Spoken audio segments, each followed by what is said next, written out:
शांति शांति। ओम। हम पंचम अध्याय के वैशेषिक दर्शन में हम पंचम अध्याय के द्वितीय आनिक को समाप्त पूरा कर चुके हैं। यहाँ तक कोई भी प्रश्न हो तो हस्तोत्थापन द्वारा सूचित करें। पिछली चर्चा जो पिछली बार थी उसमें भी कोई प्रश्न हो तो भी पूछ सकते हैं। जी बहन रिया जी बोले। ओम नमस्ते गुरुजी। गुरुजी मेरी शंका पंचमोध्याय द्वितीय आहनिक के जो 15वें सूत्र को हम पढ़ रहे हैं उससे है गुरुजी। हाँ जी गुरुजी इस सूत्र में जो बात कही गई है कि आत्मा मन इंद्रिय और उनके जो विषय हैं इनके संयोग से सुख और दुख जो है वह होते हैं, उनका ग्रहण जी होता है ऐसा। तो गुरुजी ये तो स्पष्ट हो गई बात कि आत्मा मन से संयोग और मन का इंद्रियों से, इंद्रिय जो है वो विषयों से। तो यहाँ पर जैसे जो वृत्तियों के आधार पर जो सुख और दुख होते हैं गुरुजी, स्मृति वृत्तियां इत्यादि, तो उसमें ऐसा समझेंगे कि सिर्फ आत्मा और मन का ही संयोग हो रहा है। मतलब मन का संयोग होने से यानी ये संयोग है वह भी कर्म, वहां पर भी कर्म ही हुआ। तो लेकिन वह इंद्रियां और विषय, इसको वहां पर उनके विषय वहां पर उसको नहीं रखेंगे ना गुरुजी? मैं ठीक समझ रही हूँ? जी जी रहता तो विषय ही है, फिर भी वो भले ही स्मृति है। तो फिर चारों का ही ग्रहण होगा गुरुजी, मन और आत्मा का नहीं सिर्फ?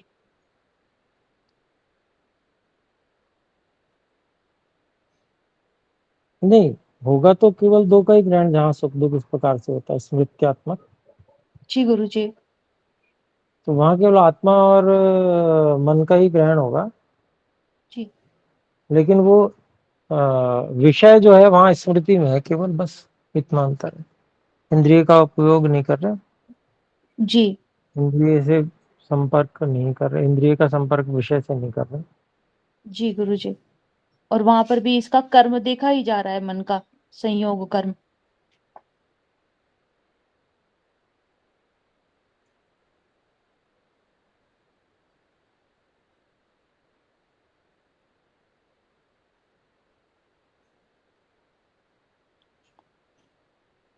नहीं कर्म की बात नहीं है यहाँ, तो सन्निकर्ष है, संयोग विशेष है। जी गुरुजी। कर्म तो मतलब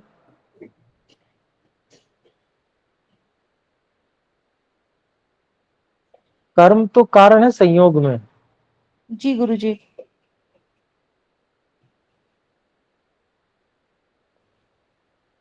और संयोग कारण है सुख दुख की उत्पत्ति में। जी गुरुजी। तो एक पहले वाला कारण आप क्यों देख रहे हो, संयोग को देखिए बस। जी गुरुजी। संयोग को ही यहाँ पर समझना। जी गुरुजी स्पष्ट हो गई बात। इस सूत्र में मुख्य रूप से ये बता रहे हैं ना गुरुजी कि ये कर्म जो देखा जा रहा है, इसके कारण यहाँ पर जो मन है, मन के कर्म को यहाँ पर ऐसा यहाँ पर सूत्र में भी कह रहे हैं, आत्मनः कर्म मनः प्रबोधनम मनसः कर्म खलु इंद्रिय प्रेरणम अथ इंद्रिय कर्म, इस तरीके से, इसलिए मैंने ऐसा समझा गुरुजी, लेकिन अभी स्पष्ट हो गई बात। देखिए पीछे जो है हस्तकर्मणा मनसा कर्म व्याख्यातम कहा था, जी गुरुजी। मन के कर्म की वहां बात चल रही थी। जी गुरुजी। और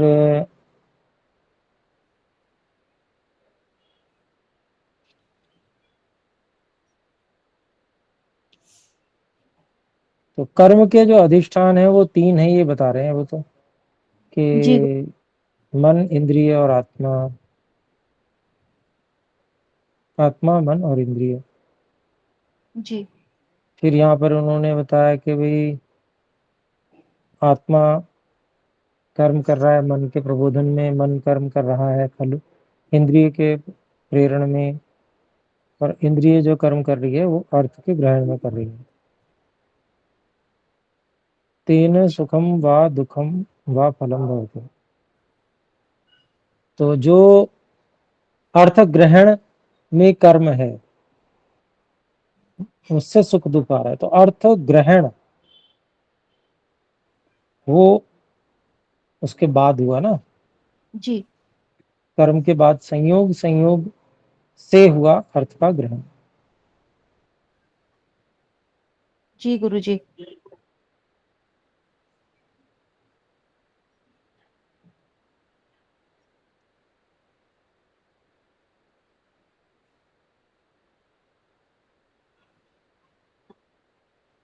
तो यहाँ पर अंत में कहा है, सुखेन दुखेन मनसा कर्म अभिलक्षितम तत्र एव सुखम दुखम च लिंगम अस्ति जी गुरु तत्र जी। एवं। हाँ, तो ये मन में कर्म हो रहा है, इसमें लिंग देख रहे हैं, ठीक है, इस रूप में जी ले सकते हैं इसको। सुख दुख हो रहा है, ये इस बात की पहचान है कि मन में कर्म हुआ। जी गुरु जी।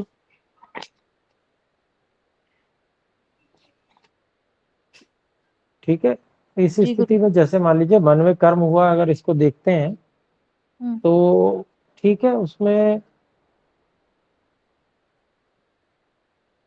परंपरा में है कर्म भी है, परंपरा जी में कर्म भी है, तो कर्म भी समझा जाएगा बिल्कुल इससे। जी गुरु जी। पर वो कारण सीधा तो संयोग ही है, सन्निकर्ष है, जी सीधा कारण तो वही है। जी। संयोग को ही कर्म, मान। कर्म को पहचानने के लिए इसको लिंग के रूप में, प्रमाण के रूप में प्रयोग कर जी रहे हैं। जी। स्पष्ट है गुरु जी, ये बात अभी संयोगी कारण है यहाँ पर। धन्यवाद गुरु जी। जी जी। गुरु जी एक और यहाँ पर बात है इसी सूत्र में, दो तीन चार चौथी पंक्ति है मेरी पुस्तक में, उसमें संयोग विशेषः तत् उद्बोधनाय। ग्रहणाय। जी गुरु जी, हम मेरी पुस्तक में, मुझे लगता है सभी की पुस्तक में वो ग्रहणाय ह नहीं लिख रखा, तो वो तो प्रिंटिंग मिस्टेक ही होगी ना गुरु जी, ग्रहणाय ऐसा होना चाहिए ना। हाँ, जी जी, हाँ हाँ नहीं है बिल्कुल, हाँ जी नहीं है तो हाँ लगा लीजिए, मैंने भी लगाया हुआ है। जी जी गुरु जी। जी जी ठीक है गुरु जी, अभी स्पष्ट हो गई बात। इतनी शंका थी गुरु जी, बाकी स्पष्ट है। धन्यवाद गुरु जी। जी धन्यवाद। जी भाई गगन जी बोले। प्रणाम गुरुवर। प्रणाम। गुरुवर मेरा एक एक थोड़ा सा वितर्क वाला एक प्रश्न था कि जो पिछली कक्षा में एक थोड़ा सा संदेह या मैंने एक प्रश्न उठा था कि भाई पत्थर में जो है जीवन होता है, लेकिन ये बात सत्यापित नहीं है। तो अभी जैसे मतलब मेरी एक प्रस्तुति यहाँ पर ये थी जो मुझे काफ़ी संदेह कर रही है कि जी जैसे जो मूर्तिकार होते हैं, तो जैसे मूर्ति बनाते हैं, तो जैसे किसी भी मंदिर में या कहीं पर भी जो मूर्तियाँ होती हैं, वो भी पत्थर की होती हैं, तो हम उनकी भी पूजा करते हैं। तो यानी उनमें हम मान रहे हैं कि भई वो जो है क्या बोलते हैं, साक्षात हम उन्हें ईश्वर का स्वरूप ही मान रहे हैं और हम उनकी आराधना करते हैं वहाँ जाकर। तो इस इसके ऊपर क्या मतलब क्या समझा जा सकता है फिर? मतलब फिर तो वो भी तो उसी का ही रूप हुआ ना, मतलब हमने उसी से ही एक फॉर्म बनाई उसकी, एक पत्थर की, स्टोन से जैसे जो है। जी, प्रश्न आपका आ गया है। देखिए अ, जो जड़ और चेतन का भेद है, तो जिन लोगों को वो भेद करना नहीं आता तो वे लोग क्योंकि अविद्वान है ना, तो इस कारण से वो ऐसा करते हैं। लेकिन जो इस बात को समझ जाते हैं वो कभी भी नहीं करते हैं, जैसे मैं भी नहीं करता हूँ, हमारे गुरुजी भी नहीं करते, और भी जो ऋषि मुनि थे वो भी नहीं करते थे। ये कुछ लोगों ने परंपरा चला दी जिनको समझ में बात नहीं आ रही थी, तो इसीलिए ये चर्चा चलाई थी जिससे बात समझ में आ जाए। जी देखिए, चेतन और जड़ में जो अंतर है वो करना भी बहुत आवश्यक है, वो समझना भी बहुत आवश्यक है, नहीं तो शरीर को ही अपना स्वरूप व्यक्ति समझता रहता है। शरीर है नहीं वास्तव में अपना स्वरूप।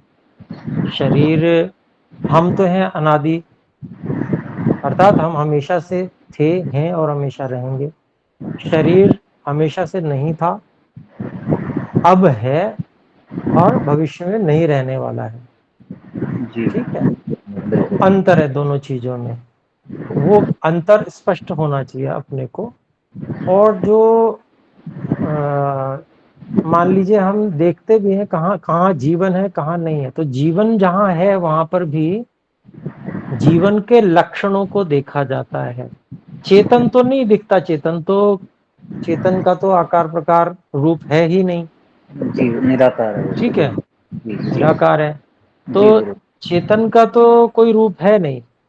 और जहां पर हम शरीर आदि देखते हैं वहां भी हम चेतन के लक्षणों को देखते हैं। जैसे हमने कल बात की कि वहां पत्थर में चेतन नहीं है, या पिछली कक्षा में बात की पत्थर में चेतन नहीं है हाँ जी और शरीर में चेतन है। बिल्कुल। क्यों ऐसा पहचानने का प्रयास कर रहे थे हम?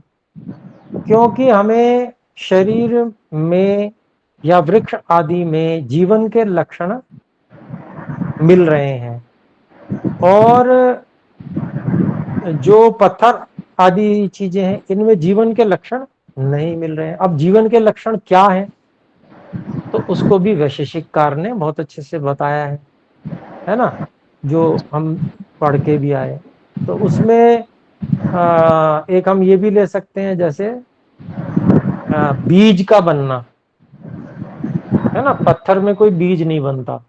हाँ जी हाँ जी। और जितने भी जो जहां पर जीवन का लक्षण प्रकट हो रहा है वहां बीज बनता है और बीज से दूसरा उस स्वसदृश संतान की उत्पत्ति होती है ना। जी जी तो गुरु। जी ये व्यवहार केवल जहां पर चेतन है उन्हीं में परिलक्षित होता है, वहीं दिखता है ये व्यवहार। ऐसे ही पत्थर में भी अगर हम देखें और गुणों में से कोई एक आध दो ढूंढना चाहें, जैसे हमने श्वसन को कहा था, तो कुछ हाँ लोग जी कहते हैं कि पत्थर में भी हवा जा रही है, बाहर से अंदर से बाहर आ रही है।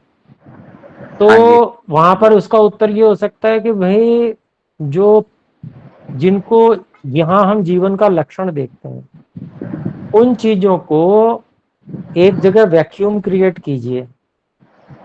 ठीक, जी जी वैक्यूम क्रिएट करके जिसमें हमको अन्य जीवन के लक्षण भी दिख रहे हैं उसको रखिए, और दूसरी जगह वैक्यूम क्रिएट कीजिए और उस जगह पे पत्थर को रखिए, या मूर्ति जिसको आप कह रहे हैं या हाँ जो जी। लोग मानते हैं उसको रखिए।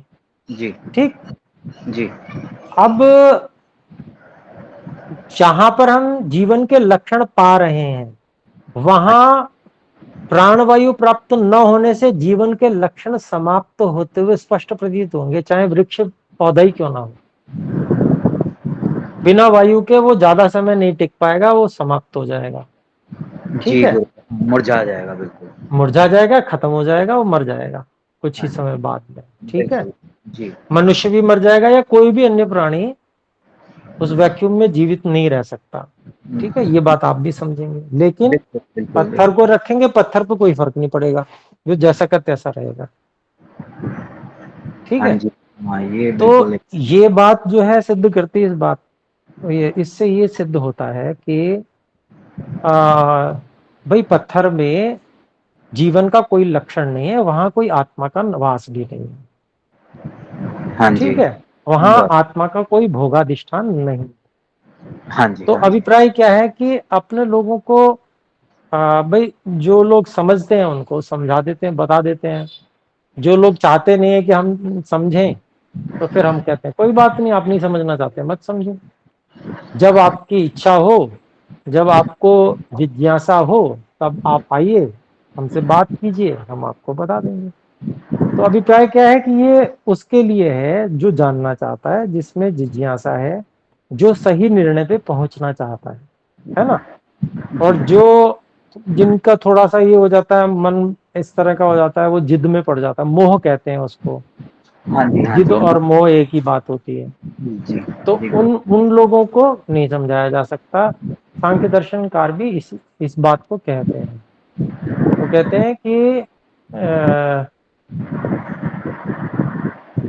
जो अजवत एक सूत्र है, शुरू का शब्द मुझे ध्यान नहीं आ रहा, उसमें कहते हैं कि न उपदेश बीज प्ररोहो अजवत। मतलब आज एक राजा हुए तो उनकी पत्नी थी, उनकी मृत्यु हो गई तो वो बहुत जो है दुखी हुए, बहुत परेशान दुखी। और सब कुछ जो है राजपाट इत्यादि छोड़ दिया, सब कुछ ऐसा कर दिया।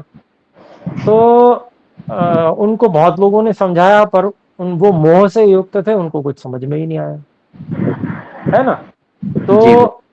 वो उदाहरण दिया उन्होंने कि भाई जो मोह से ग्रस्त होता है उसके हृदय में उपदेश का जो बीज है वो अंकुरित नहीं होता, वो बंजर हो चुकी भूमि। जब वो उसको खाद पानी होगा, उसकी बंजरता समाप्त होगी, तब जी, वहां उपदेश के बीज का अंकुर फूटेगा। तो ऐसा जो कई लोग होते हैं, नहीं समझने का प्रयास करते तो उनको नहीं समझ में आता। अब आजकल के साइंटिस्ट हैं, वो भी इस बात को, अब उनसे भी कोई बात करे ऋषियों की बात, वो अगर पढ़ने समझने और जो ऐसे वैशेषिक दर्शन है इन सब को पढ़ने का प्रयास करें तो उनको भी समझ में आएगी, क्योंकि मस्तिष्क तो उनके पास भी है। बिल्कुल। पर एक तो ये भी है कि उन तक बात पहुंच नहीं पाती। दूसरी बात ये भी है कि कुछ उनमें से जो है वो पहुंचने नहीं देते, है ना। थोड़ा सा ईगो और जिद ये भी रहता है व्यक्ति के अंदर। तो सही अभिप्राय को समझना और अंधकार से बाहर आना, ये अविद्या का नाश करना और विद्या की वृद्धि करना है।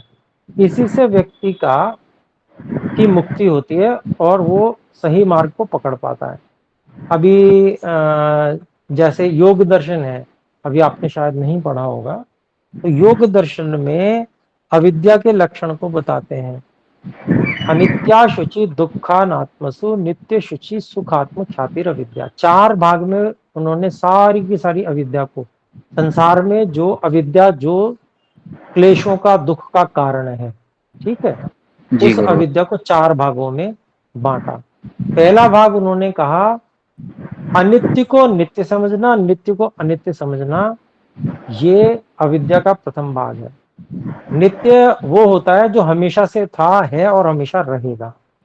अनित्य वो होता है जो उत्पन्न होता है, अर्थात कुछ अवयवों से मिलकर वो जुड़ के बनता है, और कुछ समय उसका जीवन होता है, उसके बाद में फिर उसके अवयव छूट जाते हैं, अलग अलग हो जाते हैं, तो वो नहीं रहता।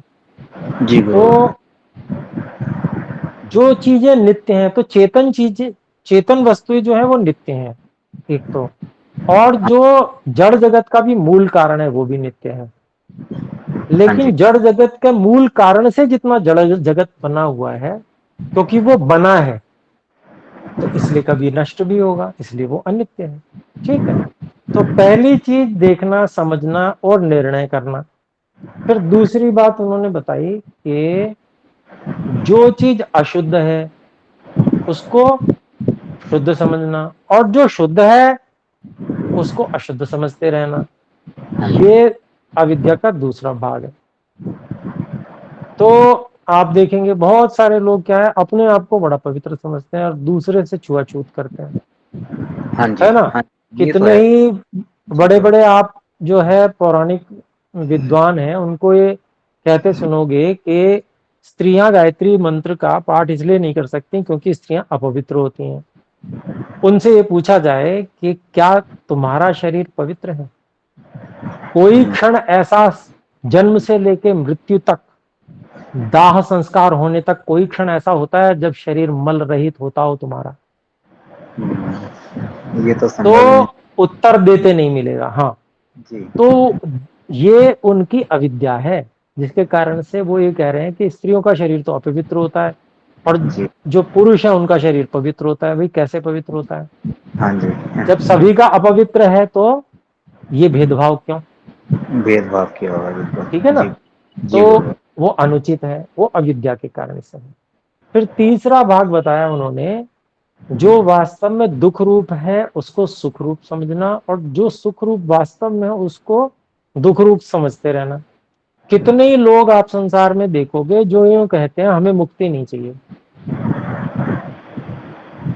तो उनका दिमाग क्या बना हुआ है? वो संसार में जो विषय सुख है उनको तो बड़ा सुखदायी मानते हैं, और मुक्ति में ये सब कुछ छिन जाएगा, इसलिए मुक्ति को बड़ा दुखदायी मानते हैं। हाँ, ये है थोड़ा ना जी? है, बिल्कुल। हाँ जी। तो ये बिल्कुल उल्टा शीर्षासन हुआ है उनका। उल्टा उल्टा उल्टा शीर्षासन हो गया जी। है ना जी? हाँ जी, तो हाँ जी, बिल्कुल। इसलिए ये अविद्या में फंसे हुए हैं, इसलिए दुखों को भोग रहे हैं। फिर हम्म। चौथा भाग ऋषि ने बताया, महर्षि पतंजलि जी ने, कि जो अनात्मा है उसको आत्मा समझना, जो आत्मा है उसको अनात्मा समझना। अनात्मा अन जो लग जाता है नए तत्पुरुष समास में लगता है, उसका निषेध अर्थ होता है, अर्थात जो आत्मा नहीं है उसको आत्मा समझते हैं, हाँ और जी। जो आत्मा है उसको आत्मा समझते ही नहीं है। हाँ जी। तो देखिए चल रहा है नहीं चल रहा, सारे संसार में चल रहा है, जिधर देखो इधर, वो इसीलिए ये ब्रह्मांड। संसार चल रहा है। बिल्कुल। इसीलिए यहाँ पर हाँ वापस बार बार जो जी। है जन्म ले रहे हैं। तो अब जो जड़ को चेतन समझ के, और चेतन को समझेगा ही नहीं या जड़ समझेगा, हाँ तो जी। ऐसे व्यक्ति का कल्याण कैसे होगा? वो व्यक्ति तो बेचारा फंसा रहेगा। जी गुरु। इसीलिए वेद में परमात्मा ने एक मंत्र में बताया, यजुर्वेद का 40वां अध्याय है, अंधन तमः प्रविशन्ति ये संभूति उपासते ततो भूय इव ते तमो यउ संभूत्यामृता। उस मंत्र में ईश्वर का उपदेश है कि जो लोग इस संसार की जो जड़ वस्तुएं हैं उनकी उपासना करते हैं, वो घोर अंधकार में, घोर दुख में फंस जाते हैं। और जो लोग इसका समर्थन कर रहे हैं और जो जिद कर रहे हैं, अब ये समझ लीजिए, ये जो दुरावस्था ये जो चल रही है, ये जिस चीज को इन्होंने बना के रखा हुआ है, इसमें ये बार बार जन्म लेके इसी में फंसे रहेंगे, और हाँ जी, ये कभी मुक्ति को प्राप्त नहीं हो सकते। बिल्कुल नहीं हो पाएंगे जी। और और जो समझाने वाला समझाता है उसका तो पुण्य बन जाता है, भले उसको कोई गाली दे या कुछ करे। हाँ जी। है ना? जी लोग जिद के कारण से बिल्कुल हो बहुत रहा है। बुरा भला कहते हैं हो रहा और है, हाँ। उसको अपना शत्रु समझते हैं। हाँ वो जी। व्यक्ति दूसरा जो है वो तो उनको, भाई वो अविद्या अंधकार से निकालना चाहता है कि भाई मैं आनंद में हूँ, तुम भी आनंद में चलो, हम सब मिलके मुक्ति में चलेंगे। बिल्कुल बिल्कुल। लेकिन वो लोग जो है वो कैसा समझते हैं? वो लोग समझते हैं कि भाई ये जो है हमारा शत्रु है, ये जो है हमें जो है हमारी मनमर्जी नहीं करने देगा। तो हमारे स्वामी जी, स्वामी सत्यपति जी का एक वाक्य है, वो कहते थे, मनमानी बात मानना मानव धर्म नहीं है। हाँ जी। मानव धर्म है सत्य को स्वीकार करना, सत्य ही मानना, सत्य ही जानना, सत्य यही जान। मानव धर्म है। हाँ। जी। और सत्य के प्रति ही श्रद्धा परमात्मा ने हम सब में रखी हुई है आरंभ से ही। पशु जी। में अनेक प्रकार के ज्ञान हैं। पशु पैदा होते ही तैरना शुरू कर सकता है, पक्षी पैदा होते ही उड़ना शुरू कर सकता है, उसको सिखाने की इतनी आवश्यकता नहीं पड़ेगी। है पड़ेगी, ना? बिल्कुल। लेकिन मनुष्य चाहे वो बिल्कुल जन्म ले, लेकिन वो मतलब मनुष्य का आत्मा सत्य असत्य का जानने आ रहा है। जी। मतलब वो सत्य और असत्य में भेद कर सकता है अगर वो चाहे तो। जी। जो चाहेगा नहीं वो नहीं कर सकता। हाँ जी। जिसने जिद पकड़ ली, जिसने कहा कि इतने सारे लोग हैं, ये क्या गलत कर रहे हैं, ये क्या झूठ बोल रहे हैं, हाँ जी। जिसने ये समझा कि अधिकतर लोग जो कर रहे हैं वही ठीक है, तो अधिकतर लोग तो भाई ईसाई हैं इस संसार में, हाँ जी। हाँ जी। वो फिर तो सबको ईसाई बन जाना चाहिए। फिर बिल्कुल दूसरे नंबर पे मुसलमान है हाँ जी। हाँ जी। इस जी। समय, वर्तमान में। बिल्कुल ना जी। कभी ऐसा समय था जब ना कोई ईसाई था इस संसार में, ना कोई यहूदी था, ना कोई मुसलमान था। सब आर्य थे, बिल्कुल। है जी। ना। जी गुरु। तो लेकिन आज तो ये स्थिति नहीं है। जी। तो इसका मतलब ये कि जो अधिक है उनके हिसाब से चलना शुरू कर दें, फिर तो अपना सब कुछ करना बेकार है। इसलिए चाहे जो सत्य है वो सत्य है, चाहे एक व्यक्ति भी क्यों ना कह रहा हो, उसको समझने का प्रयास करना चाहिए और उसी से कल्याण होता है व्यक्ति का। ठीक है जी, थोड़ी सी जी। लंबी हो गई बात, कोई बात नहीं। शुक्रिया गुरु, बहुत अच्छे से क्लियर और हो कोई प्रश्न हो तो पूछ सकते हैं, 1 मिनट बचा हुआ है। जी गुरु, और बस यही था कि इससे इससे तात्पर्य यही निकलता है कि जितनी भी जगह पर जैसे माने जैसे कहते हैं ना जय महाकाल हैं और शिव जी की मूर्ति पर लोग दूध भी चढ़ाते हैं, या भगवान हनुमान जी जैसे कहते हैं उनके मंगलवार या शनिवार के दिन जैसे वो वो बूंदी का जी जी प्रसाद वगैरह लेके जी जाते हैं। जी, ये बिल्कुल, जितने भी हमारे तो महापुरुष हुए हैं ये सब हमारे पूर्वज हैं। जी गुरु। पूर्वज परमात्मा नहीं होते, हाँ जी। पूर्वज होते हैं, उनसे प्रेरणा लेनी चाहिए। हाँ और जी। पूर्वज इस समय भी नहीं आके सहायता कर सकते। तो यही घटना हमारे सोमनाथ के मंदिर में घटी। 17 बार लूटा गया वो, इसी कारण से कि जो है भगवान आएंगे, शंकर जी आएंगे और मारेंगे इनको। वो आए ही नहीं, क्योंकि आना ही नहीं था, आता ही नहीं है कोई। सच्चाई ये है, परमात्मा मन में सत्य का प्रकाश करते हैं, बल देते हैं, उपाय सुझाते हैं। जो उससे मुंह फेर लेता है वो कभी भी अपनी और किसी की रक्षा नहीं कर सकता। तो यही उन्होंने उससे अपनी अंतरात्मा की आवाज से मुंह फेर लिया और जो सुनी सुनाई बातें थी उस पर विश्वास किया। इसके कारण से हमारे को पराधीनता का इतना लंबा समय झेलना पड़ा। अभी तक भी पराधीन है, अभी तक मानसिक गुलामी आ चुकी है। बिल्कुल, ये तब तो तो है। पहले इतने गुलाम नहीं थे, हाँ तब जी। तो विरोध था, हमारे अंदर आक्रोश था। अब हाँ जी। इन्होंने ऐसी चाल चली है कि हमारे अंदर का आक्रोश समाप्त हो गया। हमने वो सब स्वीकार कर लिया जिसके हम कभी विरोधी हुआ करते थे, हमारे पूर्वज विरोधी हुआ करते थे। उस सब को हमने अपनी दिनचर्या का अंग बना लिया है।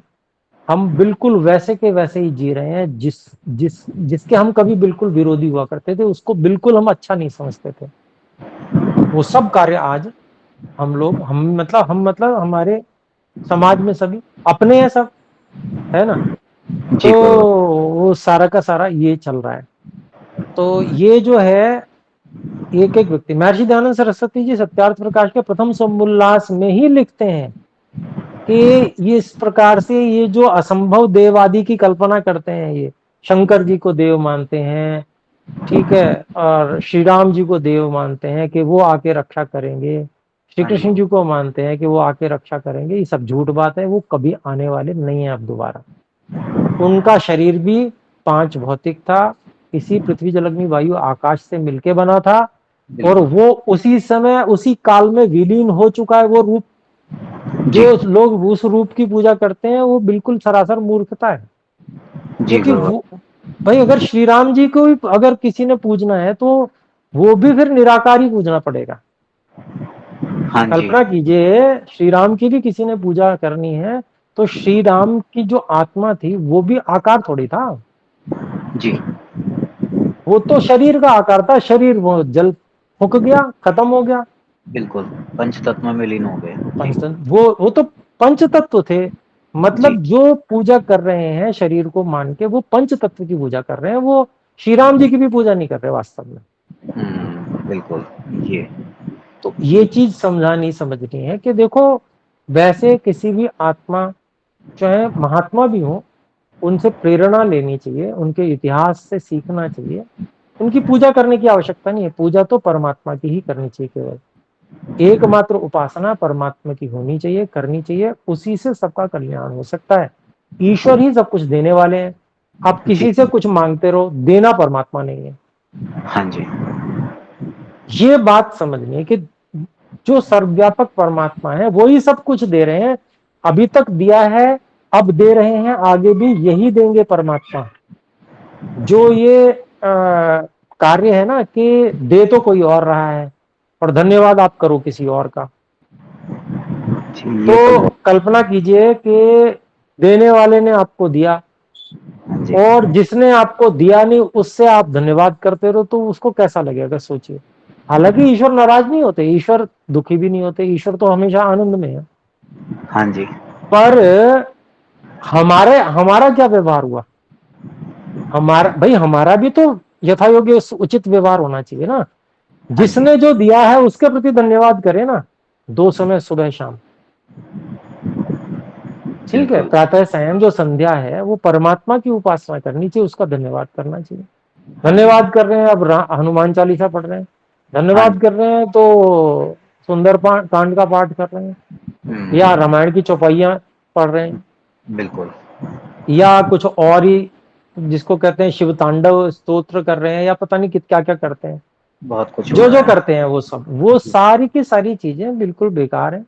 उससे कोई भी ईश्वर की उपासना नहीं हो रही है, बल्कि दोषी बन रहे हैं निरंतर हम। जी, ईश्वर की उपासना छोड़ बैठे और इधर उधर फालतू चीजों की को पकड़ लिया, जी, और इसीलिए हमारा विनाश हो रहा है सारा। हाँ जी, और जो सब लोग एक ईश्वर की उपासना करने लग पड़े तो कितनी एकता होगी। अभी अगर लोगों को समझ में आ जाए ना, देखो चक्रवर्ती साम्राज्य हो जाए फिर से आर्यों का। बिल्कुल हो जाएगा। जी, अभी भी इतनी वीरता है हम लोगों में, अभी भी बिल्कुल, हमारे अंदर बहुत एक से एक जबरदस्त वीर अभी भी हैं। अभी भी यहाँ के मस्तिष्क का कोई मुकाबला पूरे विश्व में नहीं है। अभी भी भारत में वो बीज है यहाँ पर भारत का। हाँ जी, लोग यहाँ से इंपोर्ट करते हैं, हाँ जी, यहाँ से मस्तिष्क को इंपोर्ट करके वहां पर उनका जो है अ, अमेरिकियों का जो वैज्ञानिक संस्थान चल रहा है, जी, दिमाग भारत का है। तो हाँ जी, आज भी भारत, जो हमारे पूर्वजों ने जो तप किया है, जो उन्होंने साधना की है, जो ईश्वर की भक्ति उपासना की है, उसका फल हम तक अभी तक भोग रहे हैं, ये समझ लीजिए। उस परंपरा में आकर हम, लेकिन हमने ब्रह्मचर्य का पालन छोड़ दिया, हम रोगी हो गए, हमने पाश्चात्य दिनचर्या अपना दी, तो हमारा होगा क्या? कोई चीज कब तक टिकेगी? है तो भौतिक ही। बिल्कुल, तो इसलिए हम लोग जो गुरुकुल क्रांति के अंतर्गत गुरुकुल शिक्षा प्रणाली को फिर से लाने के लिए सबको प्रेरणा भी करते हैं, और उसके लिए हम आंदोलन क्रांति चलाने के लिए जन जागरण का कार्य कर रहे हैं कि हर व्यक्ति को ये समझ में आए। पहले इतना तो समझ में आ जाए कम से कम कि गुरुकुल शिक्षा प्रणाली होनी चाहिए, बाकी जी, चीजें चलो फिर आएंगी। पहले कनेक्ट हो, उसके बाद में हम जो गलती है उसको करेक्ट करेंगे। जी गुरुवर, चलिए ठीक है, बहुत समय बहुत अधिक हुआ, आइए प्रणाम गुरुवर। विराम करते हैं। एक बार ओम का उच्चारण। ओ